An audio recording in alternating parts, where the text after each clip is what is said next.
코코벨 스마일 텔레콤. 친절한 서비스, 착한 가격, 다양한 플랜. 코코벨 스마일 텔레콤. 코키텔남센터 1분 거리. 코코벨 스마일 텔레콤. 한인벨 공식 대리점. 코코벨 스마일 텔레콤.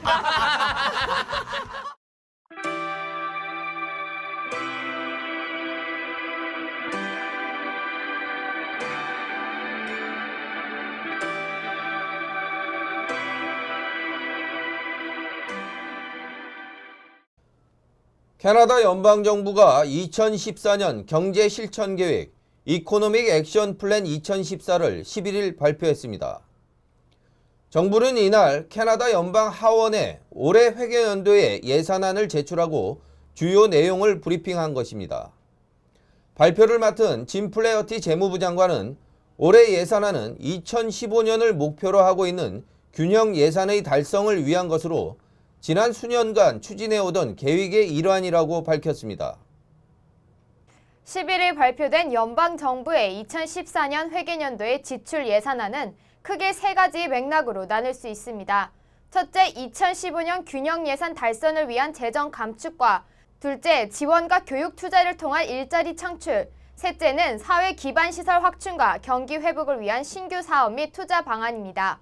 정부는 이 같은 내용을 골자로 한 예산안을 연방 하원에 제출하고 주요 항목의 목표 달성을 위해 노력할 것이라고 밝혔습니다. 발표를 맡은 짐 플레어티 재무부 장관은 2014년 회계연도 예산안을 통해 수년간 추진해온 재정 균형 달성 목표가 계획대로 진행될 것이라고 전했습니다. 그는 이번 예산안에는 재정 지출 감축에도 불구하고 불확실한 세계 경제 여건 속에서도 일자리와 고용 기회 확대를 위한 조치들을 담고 있다고 말했습니다. 플레어티 장관은 캐나다 정부는 오늘 2016년에 재정 흑자를 기록할 수 있을 것으로 전망하고 있다며 2014-2015 회계연도 재정 적자가 총 29억 캐나다 달러로 감소한 후 2015년에서 2016년 회계연도 중 64억 캐나다 달러의 흑자를 실현해 재정 적자가 완전 회소될 것으로 예상된다고 설명했습니다.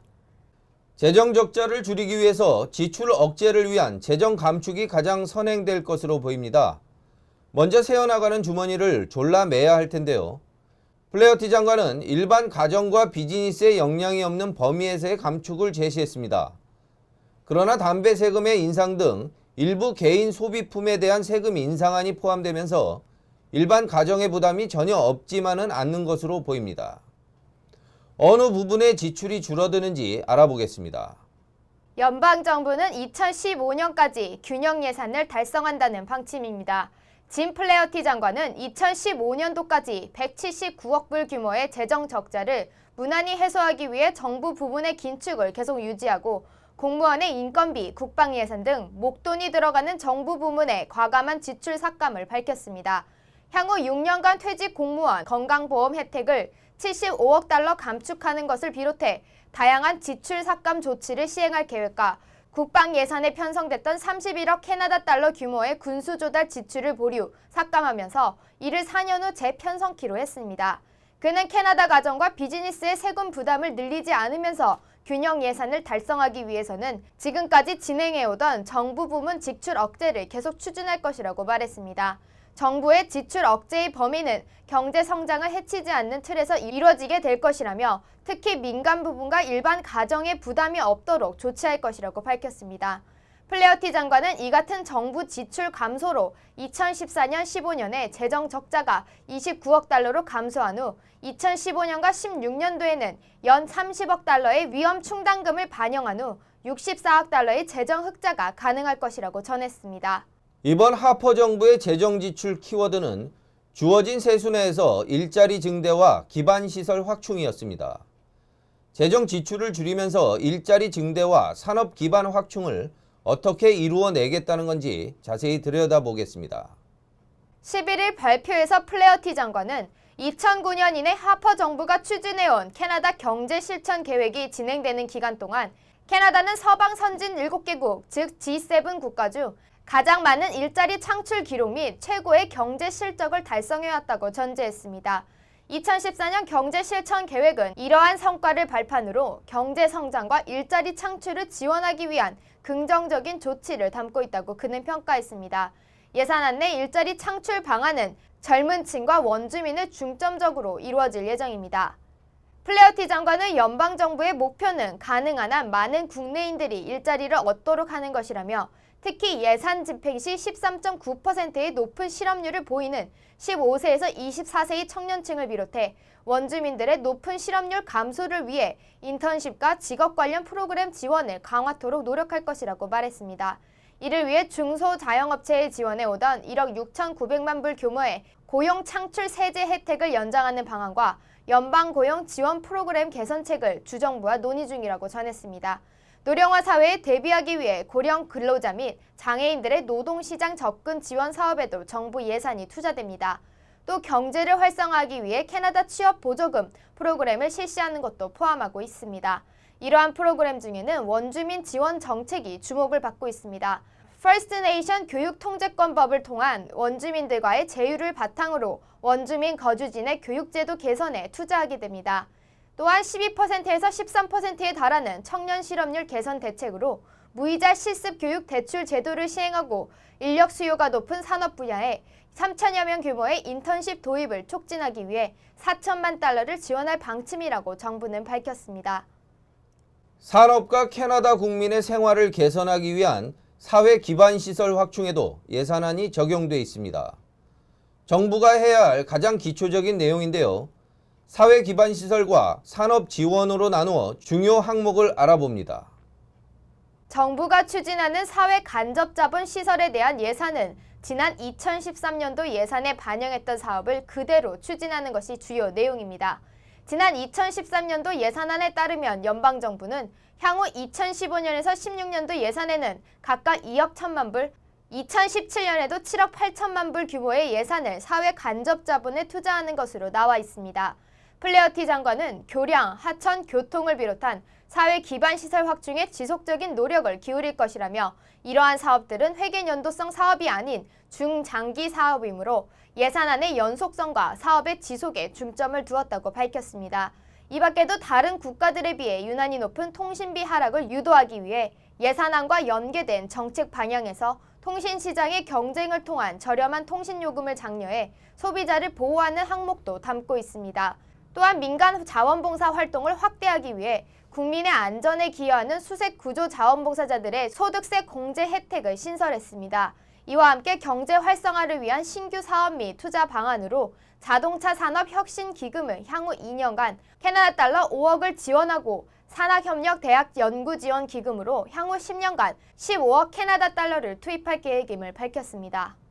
하퍼 정부의 균형 예산 달성 목적과 이번 예산안의 감축 계획에 대해 국제경제기구가 조심스러운 평가를 한 대목이 있습니다. 국제통화기금 IMF가 지난 5일 발표한 보고서에 따르면 하퍼 정부가 추진하는 균형 예산 계획이 좀 더 탄력적이어야 한다는 의견입니다. 토론토 중앙일보가 보도했습니다. 하퍼 정부가 2015년 선거 공약으로 내세운 균형 예산 달성의 목적은 적절한 경제 성장의 틀 안에서 탄력적으로 운용되는 편이 바람직하다고 IMF가 조언했습니다. 5일 발표된 국제통화기금 보고서에는 하퍼 정부의 균형 예산 달성 목적 자체는 칭찬받을 만한 일이기는 하지만 이는 캐나다 경제의 안정된 성장을 전제로 한다며 캐나다 경제가 하락세로 돌아설 경우 정부는 균형 예산 달성을 고집하기보다는 보다 탄력적으로 운영하는 태도가 바람직하다고 밝혔습니다. 이 보고서는 정부의 재정 정책은 경제 성장을 지원하는 목적과 재정적인 여유분을 확보하는 목적 간의 적정한 균형을 마련하는 데 있다고 전했습니다. IMF는 현재 상황으로 볼 때 캐나다 정부가 2015년에 균형 예산을 달성할 수 있을 것으로 보이지만 만일 경제가 하향 곡선을 그리는 상황이 명백해질 경우에 정부는 균형 예산 계획을 잠시 뒤로 미뤄두기를 권한다고 전했습니다. 캐나다 정부가 균형 예산 정책을 수정해야 할 요인으로 2014년에 캐나다 경제는 전년 대비 2.2%의 성장세가 예상되지만 소득 대비 지나치게 높은 개인 가정의 부채와 주택 경기의 하락 우려를 제시했습니다. 그리고 캐나다 상품의 수출에 악영향을 미칠 수 있는 미국과 유럽 시장의 불확실성이 캐나다 경제 성장을 방해하는 위험 요소라고 IMF는 지적했습니다.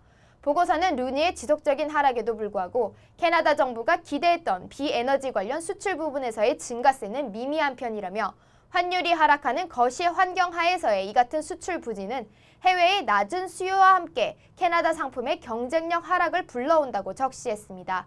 결론적으로 캐나다 정부는 2015년 총선을 의식한 목표 의식에 사로잡히지 말고 국내 소비 진작을 통한 경기 부양에 더 신경을 쓰고 수출 증대를 통한 성장성을 추구하는 것이 바람직하다고 지적했습니다. 한편 IMF 보고서의 지적에 대해 짐 플레어티 연방 재무장관은 정부의 균형 예산 달성 의지에는 변함이 없다며 IMF 측의 심층적인 분석에 대해 고맙게 생각하며 향후 재정 정책을 입안하는 데 요긴하게 활용할 것이라고 입장을 밝혔습니다. 캐나다가 투자 이민 제도를 폐지할 것으로 보입니다. 짐 플레어티 11일 예산안 발표 때 밝혀진 것으로 이민 정책에 민감한 중국을 비롯한 아시안 커뮤니티에 놀라움을 불러일으키고 있습니다. 담당 이민국 장관이 발표한 확정된 정책은 아니지만 이민 정책과 직접적인 관련이 있는 재무장관이 밝혔다는 점에서 확실시되고 있습니다. 짐 플레어티 연방 재무부 장관이 11일 새로운 회계연도의 예산안을 설명하는 가운데 투자 이민 제도의 폐지 방침을 밝혔습니다. 플레어티 장관은 투자 이민 제도가 비슷한 다른 나라보다 적은 투자금과 캐나다 시민권을 교환하는 수단으로 전락했다며 이는 캐나다 영구 거주권의 가치를 크게 하락시키는 결과를 가져왔다며 폐지의 이유를 설명했습니다. 캐나다는 160만 캐나다 달러의 자산을 가진 국외인이 캐나다 산업에 5년간 80만 캐나다 달러를 무이자 방식으로 투자할 경우 투자 이민 비자를 발급해왔습니다. 지금까지 이 제도로 18만 5천여 명이 캐나다로 이주했는데 이에 대해 짐 플레어티 장관은 투자금이 적다는 것과 이것이 캐나다 산업에 도움이 되지 않는다는 판단으로 보입니다.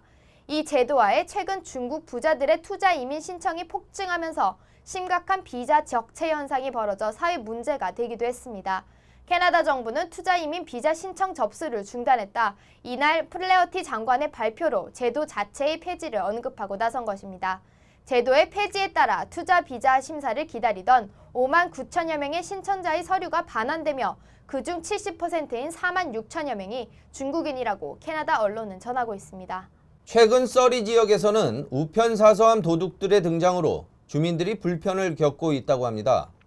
가까운 우편사서함이 도둑들에게 털리자 캐나다 포스트는 20km가량 떨어진 시설물에서 우편물을 찾도록 조치하면서 주민들의 불만이 커지고 있습니다. 캐나다 포스트가 집배달 서비스 중단을 발표한 후 시민들의 감정이 좋지 않은 가운데 발생한 일이어서 더 큰 파장을 낳고 있습니다.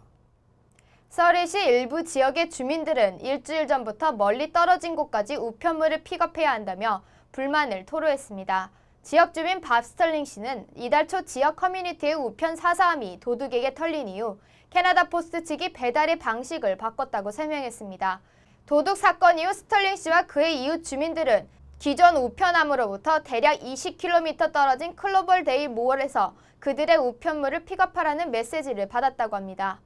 지난 10년간 아무런 문제 없이 지역의 우편 사서함, 즉 슈퍼박스 메일을 이용해 메일을 받아오던 주민들은 갑작스런 변화와 불편에 당황스러워하고 있습니다. 스털링 씨는 현재와 같은 먼 거리에서의 우편물 수신은 우편물이 도착했거나 보관되어 있는지 수시로 확인할 수 없다며 캐나다 포스트 측이 언제부터 집 근처에 우편 배달을 재개할지 전혀 안내가 없다고 불평했습니다. 캐나다 포스트 측은 이번 도난 사건과 연관된 배달처 변경에 대해 주민들의 주거지에서 최대한 가까운 장소를 통보하고 있다며 다소 불편이 있더라도 이번 일은 캐나다 포스트 측이 우편물의 안전 확보를 위해 노력하고 있다는 점으로 보아줄 것을 당부했습니다. 현재 캐나다 포스트 측은 서리 일부 지역의 우편 배달 서비스 문제 해결을 위해 노력 중이지만 해당 지역에 언제 우편 배달이 정상화될지는 미정이라고 합니다. 최근 루니화 약세의 훈풍이 가장 먼저 엘버타에 불어오기 시작했다고 합니다.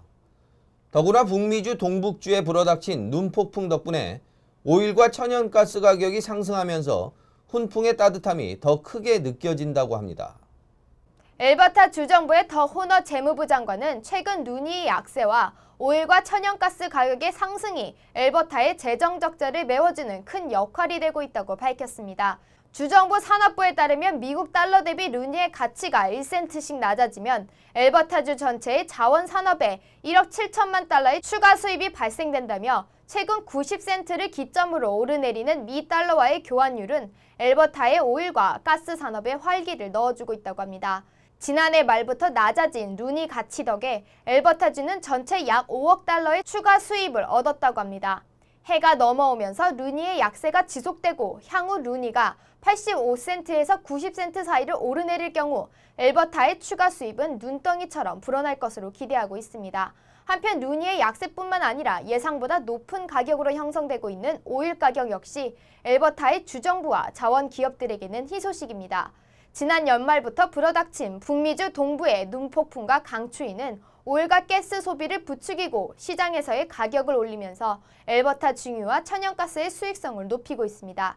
실제로 엘버타 중유와 서부 텍사스 중진류의 가격 차이가 지난 월요일 기준 18달러로 줄어들었습니다. 엘버타 수입의 한 부분을 차지하고 있는 천연가스 가격도 서서히 상승하기 시작해 월요일 기준으로 오일과 천연가스 가격을 계산할 경우 엘버타는 추가로 20억 달러의 수입을 예상하고 있습니다. 지난주 보도해드렸던 빅토리아의 로빈 벤슨 사연 기억하십니까? 임신한 아내의 갑작스러운 내사 상태, 뱃속에서 자라나는 아이의 출산과 아내의 죽음이 예고된 딜런 벤슨의 사연을 전해드리면서 캐나다 사회의 잔잔한 애도와 감동을 전해드린 바 있습니다. 11일 뇌사 상태의 아내가 좋지 않다는 진단으로 제왕절개로 아들을 얻은 벤슨이 예고되어 있던 아내와의 이별도 함께 맞았다고 합니다. 뇌사에 빠진 캐나다 30대 임신부가 인공호흡기로 생명을 연장하다 아들을 출산한 뒤 숨을 거뒀다고 CNN이 11일 보도했습니다. 로빈 벤슨의 남편 딜런 벤슨 씨는 이날 자신의 웹사이트에 지난 9일 불행히도 내가 만난 가장 강하고 멋진 여성에게 작별 인사를 했다며 아내의 사망 소식을 전했습니다. 브리티시 컬럼비아주 빅토리아에 있는 현지 병원의 의료진이 전날 로빈 벤슨의 제왕절개 수술로 뱃속의 아이를 태어나게 했으며 아이버라고 이름 붙여진 벤슨의 아이가 신생아 집중치료실에 있다고 전했습니다. 딜런 벤슨 씨는 이날 CNN과의 인터뷰에서 아들이 미숙아로 8개월 넘게 입원해야 하지만 숨도 잘 쉬고 건강하며 매우 귀엽게 생겼다고 자랑했습니다. 그는 이어 자신의 가족 이야기가 널리 알려져 지원해준 많은 사람들에게 감사의 뜻을 표현했습니다. 이달 온라인에서 벤슨을 지원하는 모금 운동인 아기 아이버 기금이 모금액 3만 6천 달러를 목표로 시작됐으나 이날 오후 모금액이 15만 달러를 넘었다고 CNN은 전했습니다. 이 돈은 아기 용품 구매비, 보육비, 생활비, 교통비, 교육비 등 아이버에게 드는 모든 비용에 들어갈 예정이라고 합니다. 로빈 벤슨은 지난해 12월 28일 두통을 호소하다 자택 목욕탕에 쓰러져 병원으로 옮겨진 뒤 내사에 빠졌습니다. 병원은 태아를 위해 생명 연장 조치를 취했었습니다. 로빈 벤슨은 임신 27주째였고 쓰러진 후에도 뱃속 태아는 건강하게 자라고 있었습니다. 병원은 임신 34주째에 로빈 벤슨의 상태가 악화되자 제왕절개 수술을 하기로 한 것입니다. 한국의 최경림 산업통상자원부 통산차관보는 12일 3월 안으로 캐나다와의 자유무역협정 협상이 타결될 것으로 기대한다고 말했습니다. 최 차관보는 이날 정부 세종청사 인근의 한 음식점에서 가진 기자간담회에서 현재 캐나다와의 협상이 마무리 단계에 있다며 이같이 밝혔습니다. 한국과 캐나다 FTA 협상은 2005년 7월부터 2008년 3월까지 13차례에 걸쳐서 진행됐다가 농축수산물 개방 등에 대한 이견으로 중단된 후 5년 8개월 만인 작년 11월 서울에서 14차 협상을 재개했고 지난달 캐나다에서 15차 협상을 마무리했습니다. 캐나다 정부가 온라인 가상화폐로 국제적인 관심을 받고 있는 비트코인이 돈 세탁이나 테러 자금 등으로 연결된 탈세와 역외 교양금으로 사용될 수 있어 관련 법정을 정비해 규제하기로 했습니다. 연방정부가 하원에 제출한 올해 예산안과 시행안에는 비트코인에 대한 특별 조사를 벌여 검토와 법안화 과정을 밟을 것을 포함한 것으로 알려졌습니다. 정부는 특히 비트코인 거래로 인한 적법한 환전과 투자 기부 등에서 탈세와 세금 회피 등의 수단으로 사용됨은 물론 범죄 조직이 자금을 세탁하는 용도로 사용할 확률이 높은 것으로 추정하고 있습니다. 한편 정부는 범죄 단체와 테러 집단이 법망을 피하는 수법으로 비트코인과 마약 등의 불법 활동을 하지 못하도록 관련 법규와 규제 장치를 정비할 계획이라고 설명했습니다. 캐나다 맥주 회사인 몰슨 쿠어스가 동계올림픽이 열리고 있는 소치의 캐나다 올림픽 하우스에 캐나다 여권을 인식하면 문이 열리는 자판기를 설치했다고 합니다.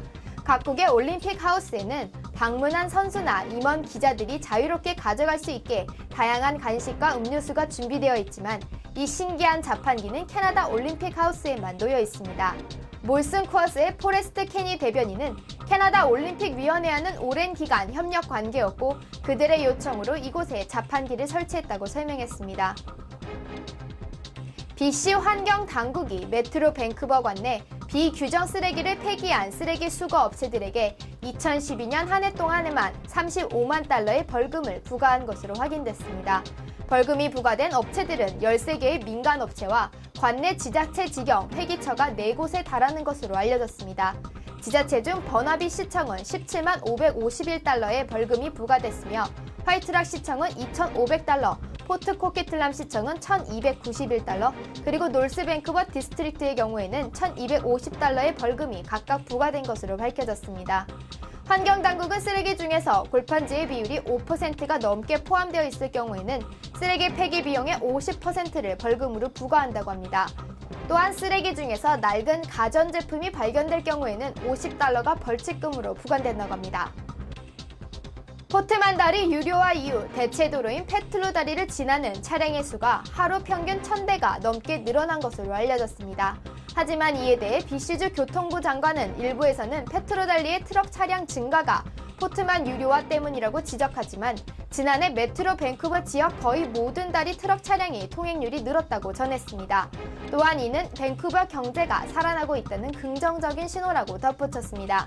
그러나 페틀로 다리를 둘러싼 입장은 바라보는 시각에 따라 다릅니다. 정확한 데이터에 따르면 올 1월 이곳을 지난 차량의 수가 지난해 1월과 비교할 때 하루 평균 1,000대가 넘은 것으로 나타났습니다. 척 푸치메이어 뉴 웨스트민스터 시장은 주민들이 페틀로 다리의 차량 증가를 피부로 느끼고 있다며 출퇴근 시간에는 집 밖을 나서기가 두렵다는 이들도 늘고 있다고 전했습니다. 그는 우리 시민들의 이러한 불편은 누가 보상해주느냐고 입장을 밝혔습니다. 밴쿠버 다운타운에 마약의 일종인 코카인을 공급하는 자동 판매기가 등장했습니다. 다운타운에 설치된 자판기는 사용자들이 25센트 동전을 넣으면 코카인을 흡입하도록 제조된 파이프형 담배가 나오는 기계입니다. 자동 판매기는 다운타운 이스트 지역의 코도바 스트리트에 위치한 드러그스와 이스트 헤이징트 스트리트가 위치한 워싱턴 마켓의 두 곳에 설치됐습니다.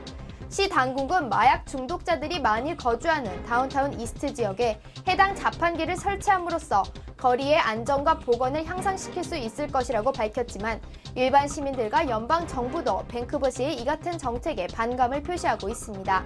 스티븐 블레니 연방 공공안전부 장관은 마약 중독이 개인과 공동체의 건강을 해친다며 자판기형 마약 판매를 반대한다고 입장을 밝혔습니다.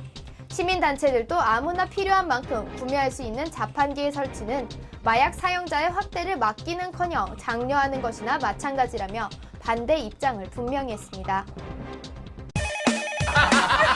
웃으면 행복해집니다. 코코벨 스마일 텔레콤. 친절한 서비스, 착한 가격, 다양한 플랜, 코코벨 스마일 텔레콤. 코키텔람 센터 1분 거리, 코코벨 스마일 텔레콤. 한인별 공식 대리점, 코코벨 스마일 텔레콤.